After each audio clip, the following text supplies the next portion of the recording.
ನಮಸ್ಕಾರ ಎಲ್ರಿಗೂ. ಇವತ್ತಿನ ಕೆಲಸ ನಾವು ಒಂದು ಏರಿಯಾಯಿಂದ ಇನ್ನೊಂದು ಏರಿಯಾಗೆ ಒಂದು ಎ ಸಿನ ಶಿಫ್ಟ್ ಮಾಡಬೇಕಾಗಿತ್ತು. ಆ್ಯಕ್ಚುಲಿ ಅವರಿಗೆ ಪಾಪ ಗೊತ್ತೇ ಇರಲಿಲ್ಲ, ಶಾಕ್ ಆಗೋವಂಥ ವಿಚಾರ. ಅದರಲ್ಲಿ ಜೇನು ಗೂಡು ಕಟ್ಕೊಂಡ್ಬಿಟ್ಟಿದೆ. ನೀವೇ ನೋಡೋರಂತೆ ಎಂಡಲ್ಲಿ ಯಾವ ಥರ ಕಂಡೀಷನ್ ಆಗಿಬಿಟ್ಟಿದೆ ಅಂತ. ಬೆಂಗಳೂರಿನಲ್ಲಿ ಎ ಸಿ ಆನ್ ಮಾಡೋವಂಥ ಸಿಚುವೇಶನ್ಸ್ ತುಂಬ ಟೈಮ್ ಬರೋದೇ ಇಲ್ಲ.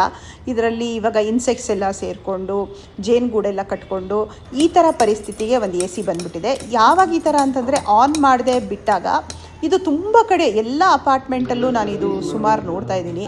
ದಯವಿಟ್ಟು ಒಂದು ದಿನಕ್ಕೆ ಒಂದು ಸತಿ ಸ್ವಲ್ಪ ಆನ್ ಮಾಡಿ ಅವಾಗವಾಗ ಸರ್ವೀಸ್ ಮಾಡಿಸ್ಕೊಂಡ್ರೆ ಈ ಥರ ಪ್ರಾಬ್ಲಮ್ಮು ಬರೋದಿಲ್ಲ ಅಂದ್ಕೊತೀನಿ. Thank you so much. Thanks for watching.